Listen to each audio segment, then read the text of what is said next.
So hello everyone, welcome back to another video. তো কথা হলো তুফান বলে ছবিটার ট্রেলারটাকে নিয়ে, যেটা একটু আগেই ড্রপ করা হয়েছে। একটু নয়েজের প্রবলেম হলে একটু অ্যাডজাস্ট করে নিও, কারণ মাইকটা কাজ করছে না এখন। তো কেমন হলো তুফানের ট্রেলার, তো সেটা নিয়ে কথা বলবো। তো প্রথমত একটা স্টোরি লাইন বা একটা সিকোয়েন্স বা একটা কমার্শিয়াল কাজ, সেরকম কাইন্ড অফ জিনিসপত্র দেখাতে গেলে অনেক সময় কেজিএফ বা অ্যানিম্যাল যেরকম কাইন্ড অফ ছবি, সেগুলো একটা বেঞ্চমার্ক সেট করে গেছে। সেই জিনিসপত্রের সাথে অডিয়েন্সের সেই একটা বলতে পারো যে দুটো ছবির মধ্যে একটা পার্থক্য সবসময় তারা রেখেই থাকে।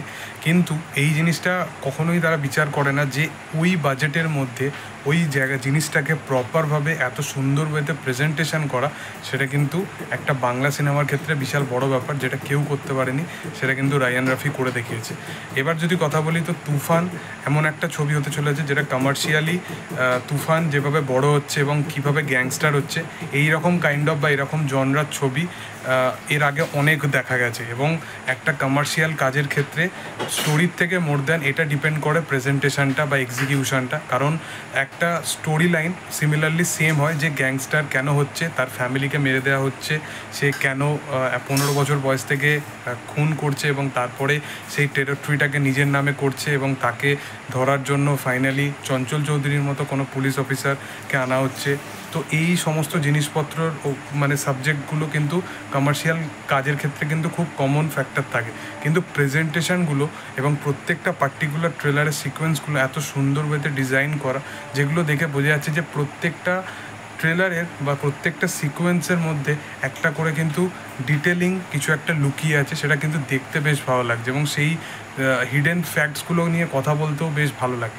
সেকেন্ড হচ্ছে, শাকিব খানের যদি এর আগের 2-3টে ছবি যদি দেখো এবং এই ছবির পারফরমেন্স দেখো, দুটো মানুষকে যদি কাছাকাছি রাখা হয় এবং পারফরমেন্স ওয়াইজ বিচার করা হয়, কখনোই মনে হবে না যে এটা একটা সেম মানুষ। কারণ সে যেভাবে তার এক্সপেরিমেন্টাল এইরকম কাইন্ড অফ কেউ দেখাতে পারে, সেটা আমি আশা করতে পারিনি। তার এক্সপ্রেশন, সে যেভাবে বড় হচ্ছে এবং সে যেভাবে সেই টেরিটরিটাকে নিজের বানাচ্ছে, এবং তুফানের যে অরাটাকে সে পুরো ট্রেলারের মধ্যে রেখেছে, সেটা কিন্তু ব্যাপক লাগছে।